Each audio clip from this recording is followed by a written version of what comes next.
is a physiotherapist with children's therapy services through Orillia Soldiers Memorial Hospital. Welcome, Andrea. Well, thanks. Hi, Jackie. Hi. Andrea, can you describe your agency's services? Okay, sure. So Children's Therapy Services provides occupational therapy and physiotherapy services for children from the age from infancy up until school age. We support children and up until transitioning them to school. We work with children and their families and various different community partners to optimize their function, their participation, and play. We do cover various areas in Simcoe County, so not just Orillia Soldiers Hospital, and we service children through the Children's Treatment Network. Right. Mm-hmm. Andrea, can you share with us how this fits with CTN's focus on the F words for childhood development? Sure.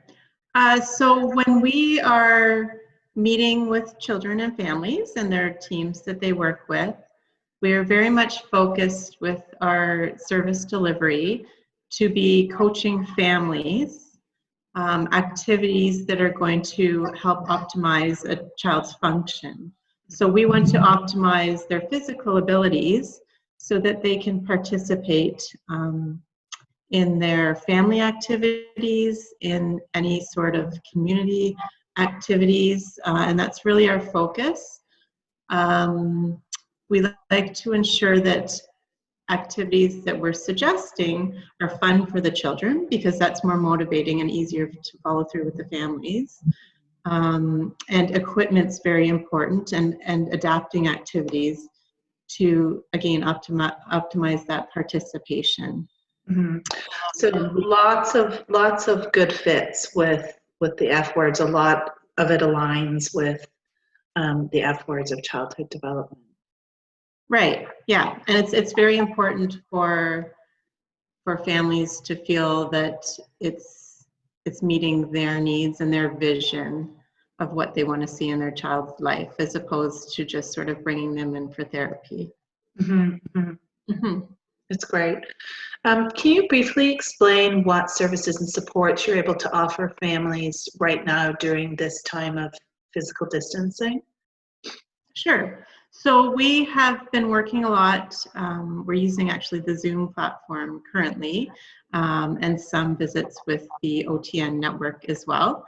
And we're working with families, and sometimes the community partners, the resource consultants will join in as well, to provide some suggestions for activities that can be completed at home, to sort of get through and to continue working on the child's goals. And it also allows us to lay eyes on the children, just to see where they're at. And it's been quite beneficial to follow up with the families and give them, it's actually nice to see them in their home environment too, because we often have them coming into our buildings, so that's been a little bit different. Mm-hmm, mm-hmm. Mm-hmm. And can you share with us any plans that you have moving forward to continue to support children, youth, and families? So moving forward, fingers crossed, we'll be able to start doing some face-to-face visits in the near future. So we'd like to get back into, we've had a pool therapy program set up that's been really fun for the children and also really helping their function. That would be something, and we do run a lot of groups. So I'm finding that the families at this point are sort of missing that aspect of things, because the groups are great for children to interact. They do more, it's great for families to interact with each other. So moving forward, that might be a little bit longer getting back into the swing of things, because groups hard to physically distance, but we're going to continue with the Zoom visits and working with the families as much as we can. We're currently working on transitioning the children to school. So making sure that they have the appropriate equipment and access to what they need to do to optimally be able to access the environment at school. So that's sort of the number one focus to start, and then gradually returning to the way we were delivering service prior to this. Mm-hmm. What's the best way for families to stay up to date? Is this information available on the website, Andrea? If we posted a link to the website? I would say the early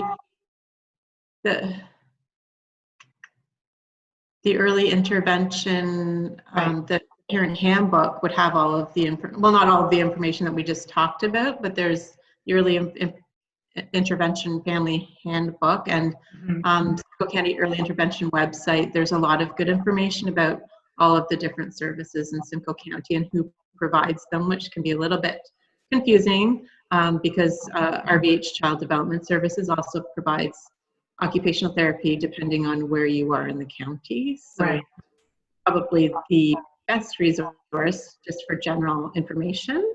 That's great. But, the early on child centers as well can help families navigate services and do things, as well as service navigation at Children's Treatment Network. If families have questions, they can call there, and there can be checklists completed. Perfect. That's great. That's great information. Thank you so much for joining us today and sharing that with us. I know that our CTN families will appreciate all of the information that you've shared with the updates. That's great. Thanks very much, Andrea. You're welcome. Have a good day. You too.